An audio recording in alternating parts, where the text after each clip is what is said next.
I like it. Raider Nation, what is the deal, man? Once again, it's your guy Panama Fargo back to y'all live with another episode of the Raider Rundown. If you was with me last night, you watched the live stream with me. We was going through the game together. But if not, today I'm here to give you the rundown of the game, man, the winners, the losers, and then we're going to recap the game in its entirety, man. What did we learn from yesterday's game? So without further ado, man, let's get the talking over with. Let's get this intro started. Let's get it going.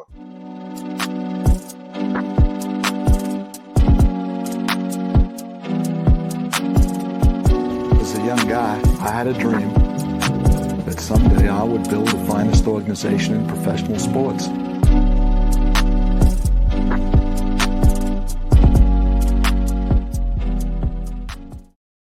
Nation, what is the deal, man? Like I said, it's another episode of the Raider Rundown. Make sure you're tapping on the like and subscribe button if you're new to the channel, and please hit on the little notification bell so you don't miss any episodes that I got dropping like this one here. Last night was a very fun night, man. A lot of cool people joined the live last night, man. Very fun. If you want to do it again, man, definitely pull up whenever the Raiders are having a game, preseason, whatever the case. I'm going to be live.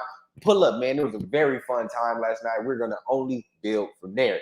But like I said, man, we're going to give you the rundown of the game. If you wasn't there last night, didn't have the privilege sitting with us last night. So without further ado, let's go ahead. Let's get it started. I got my notes here. We're going to talk about the winners, right? And there was a lot of winners yesterday. And I'm going to save the obvious winner for last, right? Because we already know who the MVP of the game was if you watch the game. But at the end of the day, you know, a lot of winners to go through. This Raider team is showing consistency, and that's something that we've been praying for. That's what we've been begging for from this team for a while, man. Show consistency throughout the weeks, right? And now the Raiders are sitting at 6-0 in the preseason, right, in Josh McDaniels' tenure. And how much does it matter? Yes, they were 4-0 last year. We know what happened last year. But at the end of the day, it's a little different feel from this team, right? You can never compare one year to the next. It's always different. Each team is always different from year to year. So without further ado, man, let's go through the winners. My first winner, right? Isaiah Palamau. We saw him grab an interception and take it to the crib yesterday, man. And this is something that has me very excited because he's been talked up a lot in training camp, right? Everybody's talked about him. He's the secret weapon. This guy's coming in. He's going to be the third safety behind Merrick, behind Epps. And we saw him make a play, right? So some Raider starters were kind of mixed in there. Some really good depth players were mixed in playing yesterday. But at the end of the day, he went out there and he made a play. When it comes to you got to grab the easy ones, bro. Some dudes drop it. You feel what I'm saying?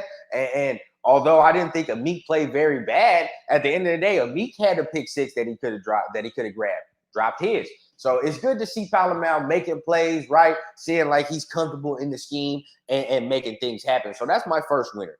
Second winner, Philip Dorsett, right? And this wide receiver room has to be the deepest in the roster. If you really think about it, right, there's a lot of talent in that receiver room. Some talent that you're probably not going to be able to keep come cut day, right? And that's going to be the factor right there. Come cut day, you might not be able to keep a lot of the guys that we're seeing. But Philip Dorsett had himself a day. I think that, you know, if we're talking about the 53-man roster, I think that he would have to make it. Just based off his playmaking ability alone, I think he would make it over guys like Keelan Cole, you know, over Wilkerson, dudes of that nature. So I think yesterday he only did nothing but improve his stop. You feel me? And we didn't really see him that first game, but now we're seeing him the second game. And I really liked what I saw from Philip Dorsett. Nice, clean route running, good speed, right? Good hands. At the end of the day, he showed reliable hands. So this is a guy that I was excited to see too. And a lot of people have talked up. We didn't really hear a lot from Philip Dorsett in training camp, right? But he's just a steady presence. And that's a guy that I think if we're talking about the 53-man, he's going to make it. So that's my second winner of the evening. So now let's continue on the defensive side. This is a guy that I was very impressed with yesterday, and that's Drake Thomas, right? And this is an undrafted rookie from NC State, I believe. If I'm wrong, correct me, but I believe it's NC State, linebacker. This guy was flying all over the field. Yeah, I know a lot of you like Amari Burney, but the performance I saw from Drake Thomas yesterday is what I wanted to see from Amari Burney, right? He impressed me. Drake Thomas impressed me a lot. He was just all over the field, throwing his body around, right? Disrupting run plays, really fitting in the run gaps, bro. And this is a guy right here. Now, for the coverage ability, it's so. He didn't show anything too bad, though. You know what I mean? At the end of the day, what I liked was the physicality. What I liked was the toughness. And what I liked was looking like you know where the hell you want to go, right, in this defense. He looks comfortable in this defense. And, this is a guy who's on the bubble of the roster, of the 53-man. Will he make it? But he has the luxury of playing linebacker, which is one of the Raiders' weakest positions of the defense, if we're being honest with ourselves. Now, we saw Spillane come out there with the first team, and he kind of filled the same way, right? Spillane went out there and filled the same way. And then Drake Thomas kind of has the same similar type play style. So we're seeing how those type of guys are having success in this defense, right? So, I want to see him continuously build. If we're talking about Drake Thomas, I want to see him get a lot of work next week against the Cowboys. He needs to get a lot of work. I need to see more. I definitely want to see more because I think the way he played, he's definitely making a case of being on the 53-man. So continuing with our winners of the day, David Long Jr., another defensive winner.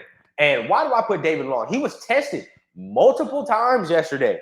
And this is another guy who's on the fringe, on the bubble of the roster, and he's been hurt for a majority of camp, for real. For a majority of camp, he ain't really been playing. He ain't really been in there. But to be in there yesterday in game situations and be picked on the way he was and not give up the amount of catches that he could have gave up was very impressive. We saw him break up a nice, long, deep route as well, and then he got tested somewhere in the intermediate, and he showed up in both.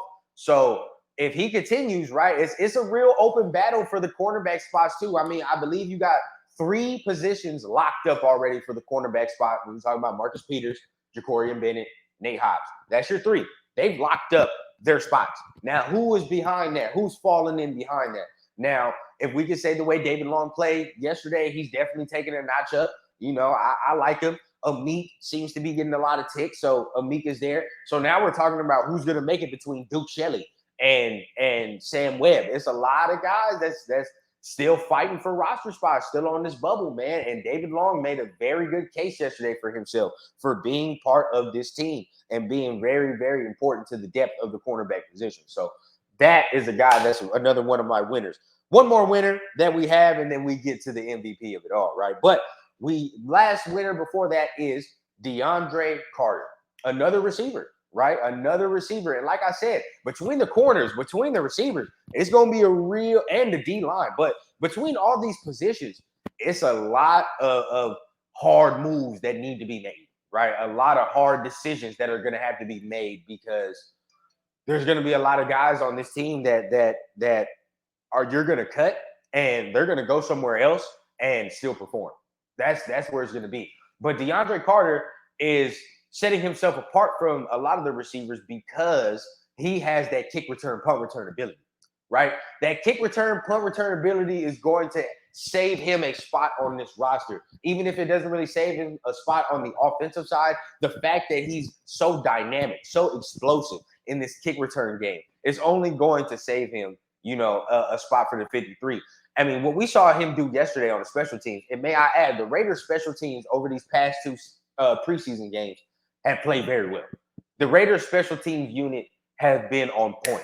All right, whether it be kick returning, punt coverage, kick coverage, field goal, punt. Like, hey, they're making it happen. I like what I'm seeing from the Raiders special teams unit. But speaking of DeAndre Carter specifically, we saw him be electric in that game and flip field position. Right, he flipped a lot of field position yesterday, and we can only imagine what that would do in a 60-minute span in the whole entire game. Right. To be able to flip the position the way he was doing is only going to help one on offense. When we're getting these kick returns, these punt returns, and he's putting it in the positive form and positive position. There we go. He's putting us in a positive position 24/7. Now we're in a good advantage. Now the offense and Jimmy can really operate, right? Can really open up the playbook. And that's something that we didn't really see last year either. We didn't have a lot of good field position last year, right? And that's another little tidbit on that attributed to the Raiders' decline last year, field position wasn't good. Now this year, I anticipate us to flip a lot of that field position, and that's only going to help our offense coming, in the next coming weeks, and that's only going to help our offense get their rhythm and get in the scoring range. So DeAndre Carter was definitely a winner in my opinion. Last but not least, last winner of the day, and we know who that is, right? Mr. AOC, Aiden O'Connell, bro. This guy right here, I mean, can we be anything other than excited? What's the deal? I mean, and I know people, that I'm trying to pump the brakes my goddamn self, but is this motherfucker really good? Like, is he really good? Let's be honest with ourselves, because I know a lot of Raider fans, me included, we had that PTSD. We don't know if we can trust it. You feel what I'm saying? We don't know if what we're seeing is the truth. But shit, 2 weeks. And what did we ask on this channel? We asked for consistency. We wanted to see if he can do it week in, week out. Did he have some missed throws? Yes, of course. And he talked about that in his presser. And if you haven't watched Aiden O'Connell's pressure after the game, go watch that, bro. It kind of shows the kid's mindset. I fuck with him. I mean, because all he's talking about at the end of the game is the plays he missed and the plays he's mad at. Although he had a great game, he's talking about the plays he missed. And, he had one long throw to Tucker that should have been completed, right? But the very next play comes back and throws a strike over the middle, accurate strike, right? And a lot of things that I was saying in my live stream yesterday came to fruition when I said, is he going to be good in the red zone? That's the question that I have for any young quarterback that we're going to bring in here, because you can be cool from, 25 to 25. That could be cool. But once you get in that range, once you get in that red zone, how accurate are you? How good are you? Because that's what separates teams from getting field goals and touchdowns.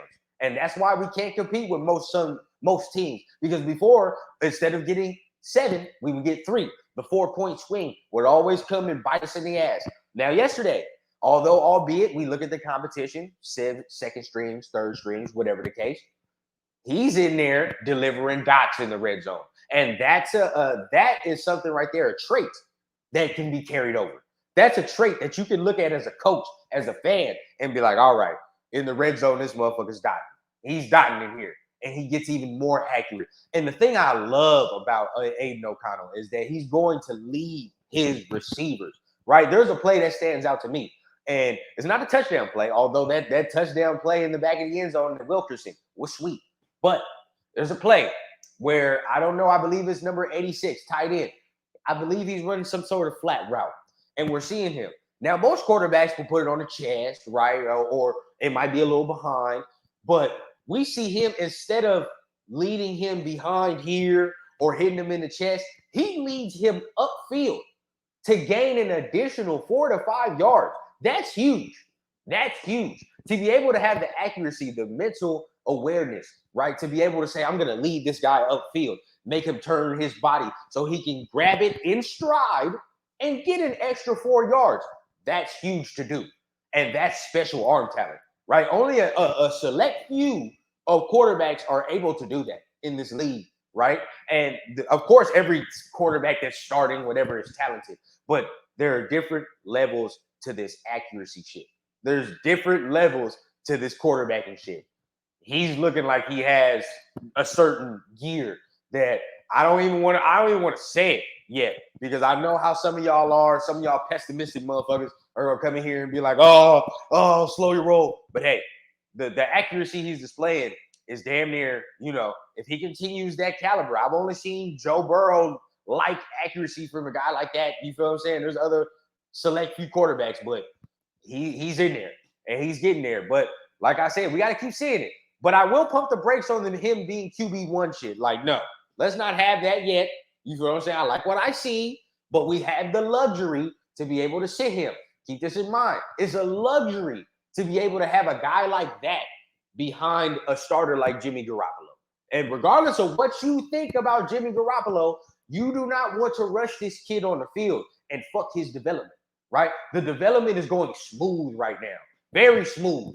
And we'll get into one of our losers in just a minute, but at the end of the day, the development is going smooth.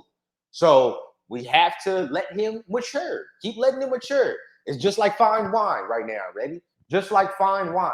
We're going to let him do his thing, let him get good in the background, and it's going to get better with time, right? That's all it's going to get better with. So that's all my winners right now. And you know the MVP is Mr. Aiden O'Connell. Now, we're getting into our losers.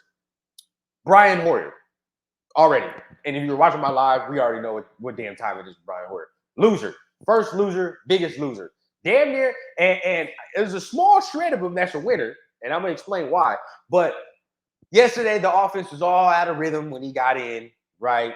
Didn't look comfortable in the pocket, although, you know, he can't really move. That's the whole thing. He can't move at all in the pocket. That we saw that, not mobile. The legs were betraying him. He looked his age yesterday. And I was saying this a lot during the live. I could have did without a drive from Brian Hoyer, right? But at the end of the day, learning more information, it seems that we had to see that, right? Because at the end of the day, now we know for certain that Aiden O'Connell is the quarterback too. We know that for certain. And if you're going to give the kid a fair shake, right?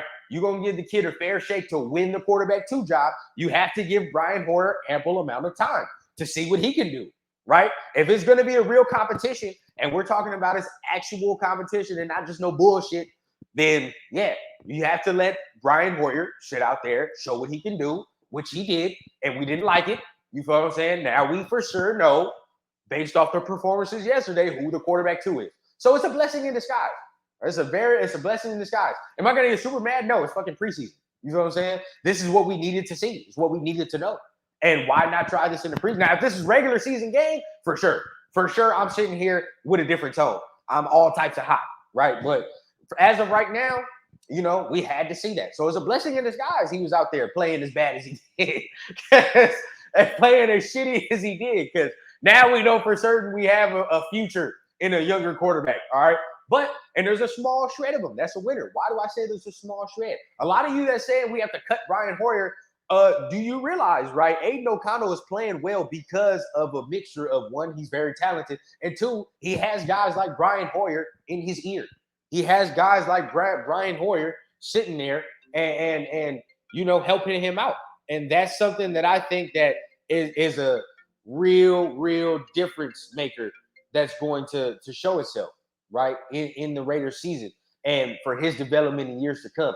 Brian Hoyer is going to be a very good thing for Aiden O'Connell's development, that Brian Hoyer is here, right, in the background helping him. But he was a big loser at the end of the day because he lost that QB2 spot immediately. As soon as we saw him for the first couple of drives and we saw how the offense looked, lost it. So next loser to me, Austin Hooper. Why do I say Austin Hooper is a loser?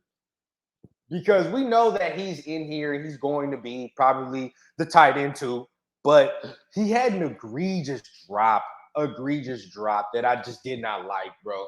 He had a drop that I expect a guy of that caliber, a vet of that nature to pull in, right? And he didn't do it. So at the end of the day, that's basically why I put him as a loser. And keep this in mind, bro. We won 34-17. So all the shit that I'm saying right now, except for Brian Hoyer, but all the players that I'm bringing up pretty much is nitpicking, right? It's nitpicking. When you win 34-17, right, there's not much you can do. And I know some people are mad at the defense. I didn't really like the performance on the defense. We'll get into the recap of the whole shit. But at the end of the day, right, not much I can really say. If I'm really like nitpicking, if I really come in here with a whole bunch of losers, that's just me hating at this point. Like there's not much to hate on. But, you know, I think that, you know, although there were some things to clean up, there were a couple of things that just stood out to me. And that's why Austin Hooper was a loser. Just the drop. Didn't like the drop, right? Number two is number 83, Wilkerson. Why is he a loser? Although he did have a pretty good game, the game was not consistent, right? And then when you're seeing guys like Philip Dorsett, DeAndre Carter start making plays, and you're dropping the ball, like you can't afford to drop the ball now. I know some of you are going to come on here and say Trey Tucker drops the ball. Trey Tucker is different. They drafted him in the third round. He's going to make the team. There's no other solution.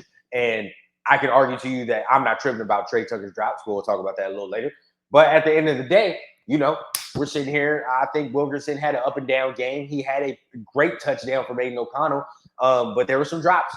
And there were some easy catches that he could have made. And at the end of the day, is like I said, the receiver room just has too much talent in it, right? And for a guy of that nature, he just can't afford to have an up and down game. So that's why he's another loser for me. But that's it. That's the three, right? That is the three that I saw. And if I can be honest, I mean, Zamir might be a loser again, just based off the fact that he just doesn't show Raider Nation anything that makes him be like, oh, yes, like RB1. You feel what I'm saying? Like that. So at that point, he's got to be a loser from there too.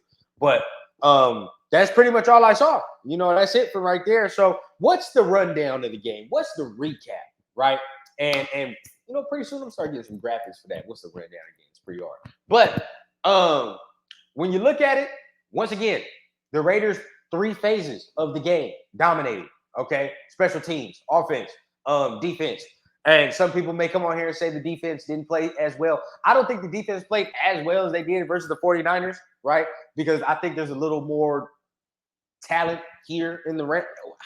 I don't even want to say talent. I don't really know what it is with the 49ers. But at the end of the day, they just seem like the Rams players on this team kind of know the scheme a little bit better. You feel what I'm saying? They're kind of executing at a better clip than the 49ers were. So, I mean, from the defensive standpoint, I didn't like how we looked in the run game. Definitely did not like how we looked in the run game. Got to stout that up. Linebackers weren't really feeling. There was a lot of over pursuing.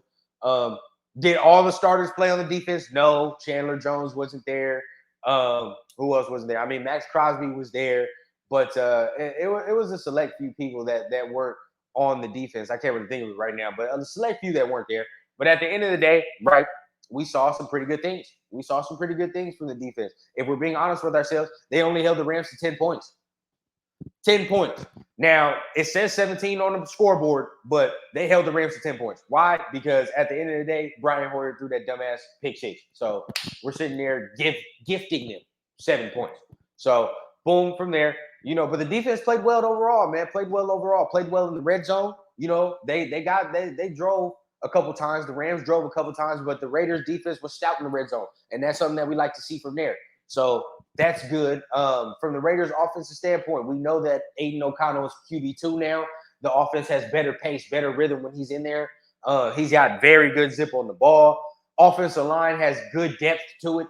You feel what I'm saying? That's the next thing. Offensive line has great depth to it. This year is going to be real, real good to see. We saw Luminor playing left tackle, holding it down. Thayer Mumford held it down yesterday. Dalton Wagner looks pretty good. Good project. McClendon Curtis is going to be a good project. It's a lot of good depth on this team, right? So looking good. Running back situation, Josh Jacobs needs to come back ASAP. ASAP. He needs to come back ASAP. With him here, this offense is scary. Offense is scary. With Josh in the backfield, that play action is only going to just be deadly. We're going to cut some motherfuckers up this year. I can see it already. It's going to be death by 1,000 cuts this year. That's what it's about to be. And last year we was bombs away. This year is going to be death by 1,000 cuts. Now Jimmy looks good. Let's not pull the hype train for Aiden O'Connell too much and say he's got to be QB1, because for right now, Jimmy is good. I'm cool with Jimmy. Jimmy ain't do nothing for me that made me say, oh my God, like we might have a serious problem on our hands. No, he was steady. He was what I thought he was going to be, right? So from all in all, I think from this game, we can take a lot of positives from it. Next week, we're probably not going to see, the people that we're used to seeing. I would like to see Aiden O'Connell get the majority of the game next week. Just fuck it, throw him out there. Trey Tucker too, give him some time, And for everybody that wants to jump down Trey Tucker's throat, keep this in mind. Although he's not as high as a draft pick, Jamar Chase had a terrible preseason his first year. Terrible. That shit was garbage. He was dropping the ball left and right. You feel what I'm saying? Looked all out of sorts. And what is he now? Exactly. Now, am I going to say that Trey Tucker is going to be of Jamar Chase's caliber? I'm not saying that. But at the end of the day, what I am saying is relax. Take a chill pill. You feel what I'm saying? Take a chill pill. We're seeing here, right? We're seeing our rookies mature before our eyes. And he did have some nice catches yesterday. I mean, shit, the catch that he made flipping his body around, to the outside, that was a great catch. Great catch. Would I like to see him come down with that touchdown? Yes, definitely. I want to see him start coming down with those balls. But what are we seeing? We're seeing separation. We're seeing the ability to get to the spot. That's what we're seeing, right? His routes are a little more refined than I thought they were. Even coming out, I thought he was an okay route runner, but his routes are a little more refined than I thought. You feel me? So he's showing great speed, great route running, real quick, real elusive. Once he starts coming down with these footballs, he's going to be really, really good. Really, really good. And the luxury of him as well, just like Aiden O'Connell. What's the luxury? The world is not on his shoulders. The world is not on his shoulders. Look at the receivers he has in front of him. Devontae Adams, Hunter Renfrow, Jacoby Myers, Phillip Dorsett, DeAndre Carter. He has veterans in front of him. Talented veterans. Top 5 receiver veterans. So at the end of the day, we're not asking him to be Jerry Rice. We're not asking him to be Tyreek Hill. We're not asking him to be anything than what he is, right? Just improve, mature. And he's going to get some tick this year. He's going to get some tick this year. But I think he's going to be really good. Really good. Him and Aiden O'Connell are going to be a nice little link up for the future. That's what I feel. It's going to be really nice. But we're seeing them, having some success. Defense, some secondary players were asserting themselves, but at the end of the day, I would like to see just a little more from the depth of the secondary. Definitely need to see a little more from the linebacker unit as well. Now, we got some young guys that showed their ass yesterday, but at the end of the day, we got to see it again next week. So I like Drake Thomas, Amari Burney, guys of that nature, Luke Masterson. Go out there and perform. I just want to see him play. D tackle room looks nice. The depth looks nice. Kuntz, once again, showing up. Even Adam Plant Jr. putting some pressure yesterday. So the D-line was still active. So there's a lot of good shit to see, man. Even the safeties, a lot of good shit to see was there. Ball hawking. So, very, very positive signs from this team. Will it carry on to the regular season? We don't know. But at the end of the day, this is just something to build upon. Where do you start? And if you keep saying, I don't care about preseason, look, I know we went 4-0 last year. But once again, I keep telling y'all, you cannot compare one team to the next year's team. Every year is different. Every year is different. So at the end of the day, this is a different team. This is a way different team. And if you say you don't care about preseason, you have to understand, where do you think teams start to build the culture? You think they just show up week 1 and say, oh, yeah, this is it? No. You build the culture from OTAs, training camp, preseason, shit like this, bro, that's going to start building the continuity that we need as a team. So once again, man, I implore y'all, go back, watch some film, watch some tape, right? Let's not get high too low. But at the end of the day, a lot of positives to come out of this game right here, man. So go back, watch the tape, watch the players interview, watch Josh McDaniels, man, see what they're talking about. And now we're going to get ready for this next week against the Dallas Cowboys. But once again, make sure y'all hit the like and subscribe button, man. Hit the little notification bell. And remember, I always keep it authentic from the clouds to the ground on the Raider Rundown.